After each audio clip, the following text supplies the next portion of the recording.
First of all, I'd like to welcome everybody and thank you for coming out today. We're going to start off today's press conference with Dr. Doug Palmer, our president of the university. I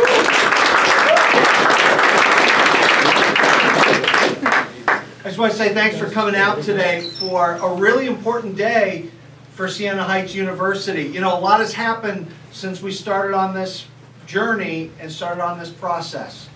I mean, after all, it's not every day you get to be the first institution in the state to add a sport that is also the newest Olympic sport out there. So, I think the expectations less than a Siena Heights competitor in the 2028 Olympic Games in Los Angeles. What do you think about that? Sounds like a plan. Thanks for being here. I'm excited for our announcement today, and I'm going to turn it back over to our athletic director.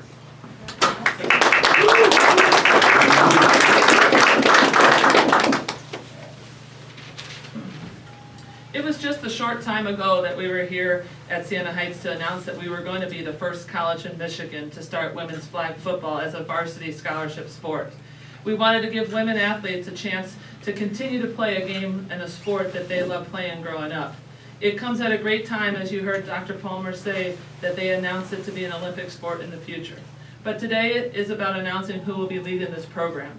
I want to thank Scott Oliver, my assistant athletic director, Ashley Nicosia, director of operations, and the birthday boy, Nick McClure, over there admissions athletic liaison, and then Sam Bartolotti as part of our football committee, our women's flag football committee.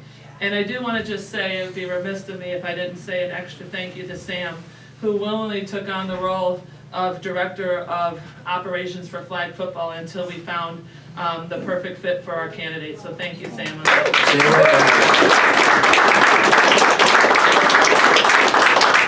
Our committee knew we wanted someone with flag football experience and knew the flag football world. Our head coach has been the director of operations for the Under Armour Under the Lights flag football program in Michigan. He is the executive director of Gridiron Flag Football in Southeast Michigan, and he has coached an Under Armour travel team, in which he has won numerous championships. So, without further ado, please help me welcome our first ever women's flag football coach, Jesse Siordia.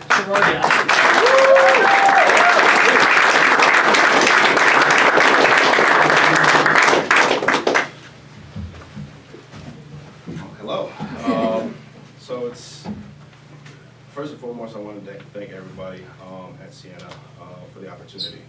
To be first in something is a great honor.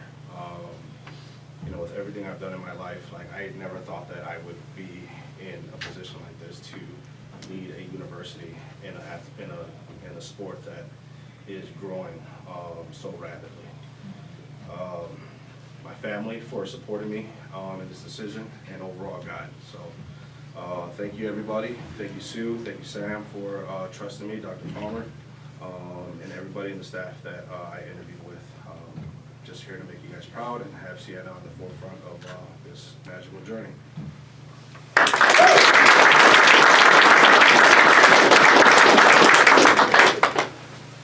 Got some questions, folks? I have a question. So what drew you to flag football, and can you talk about the growth of it and where you expect to go from here? So I started flag football. It was actually, it was pretty comical. It's something I brought up in the interview. I was home from on R&R leave from Afghanistan. I was serving an 18-month tour there, and I was watching my nephew. My nephew was playing, and I was like, what is this coach doing? I was a high school football coach at the time, so you know, like not real football, but tackle football and flag football is two different things. So big-headed, I was like, oh, I'm gonna go in here, I'm gonna show them how to coach correctly, and yeah, that didn't work out too well for the first 2 seasons. It's a different beast, but that was the thing that actually ignited the fire, where it's something you want to conquer, get better at, and so within 3 years, I started my own travel team and started competing on the national level, traveling throughout the U.S. and just got better and better with every tournament. And it was probably in our 5th year that we won our first championship. So the hard work that 8, 9-year-olds were putting in, actually, once they're becoming teenagers, it was great to see that they got rewarded for all their hard work and stuff like that. So that's what kind of got me into it. It's just something that I couldn't conquer right at first, and I just stuck with it. It was a game that I started noticing growing very rapidly.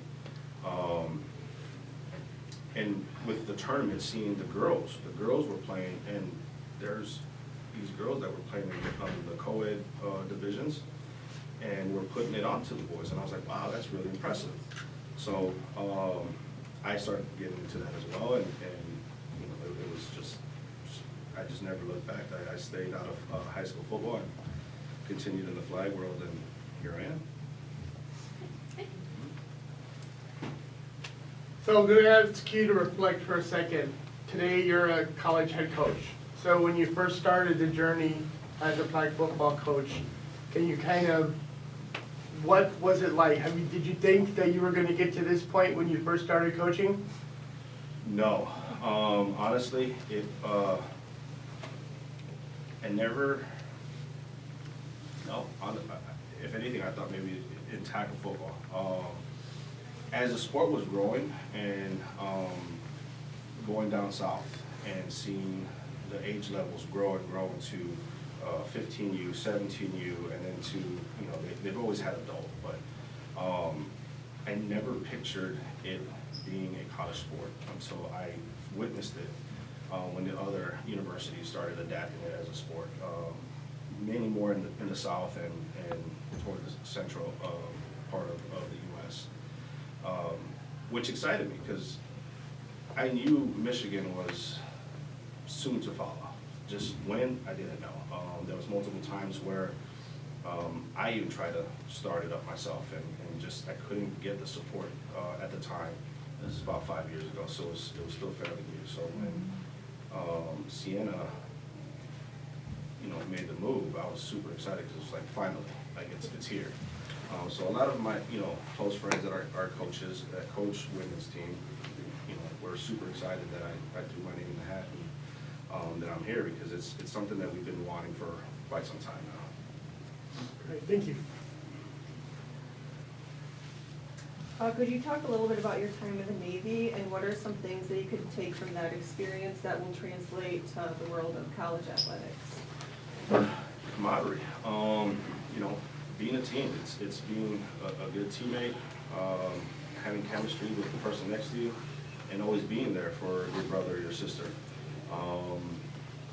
It's something that I missed after I retired. It was something that coaching actually kind of fulfilled that for me. After doing something for 22 years and having those relationships with the people that you go into dangerous situations with, coming into the civilian world, you miss that. It's the lack of adrenaline, the lack of having somebody to watch your back, having that team spirit of in football and sports in general. It's something that I'm passionate about. I'm passionate about my players. I will always, as long as my players are doing right, I'll always stick up for them. I'll always have their back, and I know they'll have mine. And that's the type of philosophy and culture that I want to bring to this team. Is we're a family. We're a team. We look out for each other. We celebrate for each other, and we win as a team. Thank you. Thank you for your service. Thank you. Quick question. Now that Siena's kind of taking that step, is your sense that that's kind of a domino, pushing over and others will follow? It's going to be along the road? What do you think? I believe so. I've been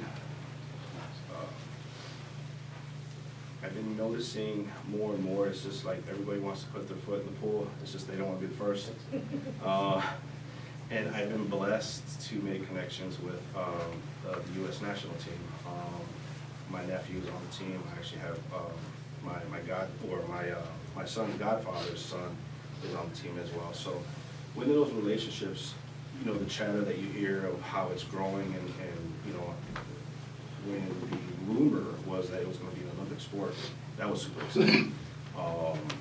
So I sat there and just watched social media every day, just kept hitting refresh. And I know it's going to happen. I know it's going to happen. So And that's what I think it's going to get a lot of the other universities on board, because there's going to be great players throughout the country that want to have that shot, that opportunity, and that's something that I want to bring here.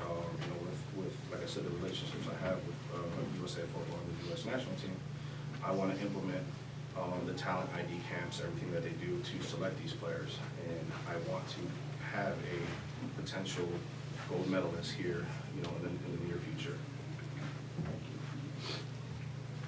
As the first women's flag program in Michigan, tell us how you plan to use that to your advantage, and what can you tell us about the state of flag football within Michigan and our neighboring states of Indiana and Ohio?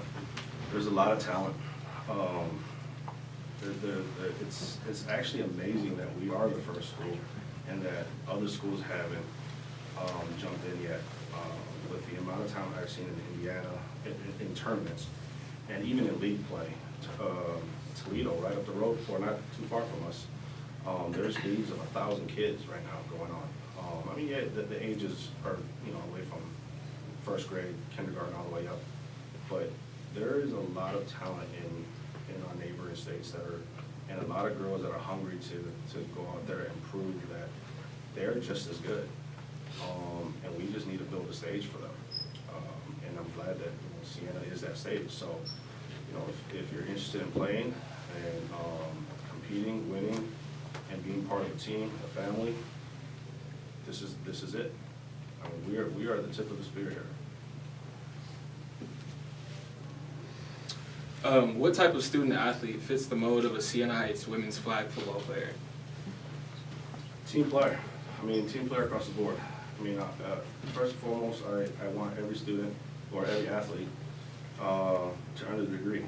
That's what we're here for. We're here to get your degree and be a better person, better yourself, and be able to hit the workforce, and as well as be a perfect student athlete. Now, I do want that hunger, I want that tenacity, I want that grit, I want that go-getter, I want that person that's going to be in the gym. I don't have to ask you to be in the gym, I don't have to ask you.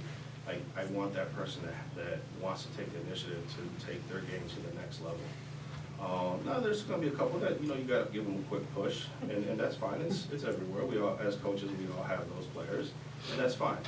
But yeah, like I said, it's a big market, and there's a lot of female athletes out there that are just waiting for that stage to open up for them.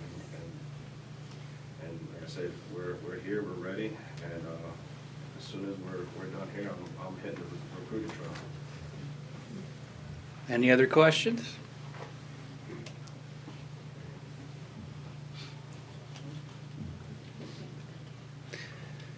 Any final statement from you, Jesse? This is going to be very exciting.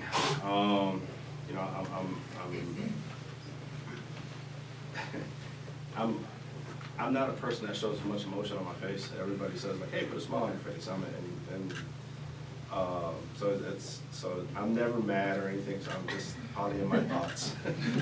But it's going to be fun, guys. It's something again that it's brand new. It's taken off, and I'm going to rely on a lot of my fellow coaches here to guide me. To get the ball rolling. And I appreciate everybody's time and that they spend, and it's just going to be great. I'm excited.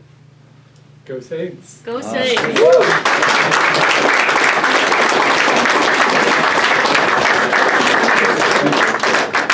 see us. Our inaugural season will be spring of 2020. Spring of 2025. So thank you all again for coming. Appreciate your support.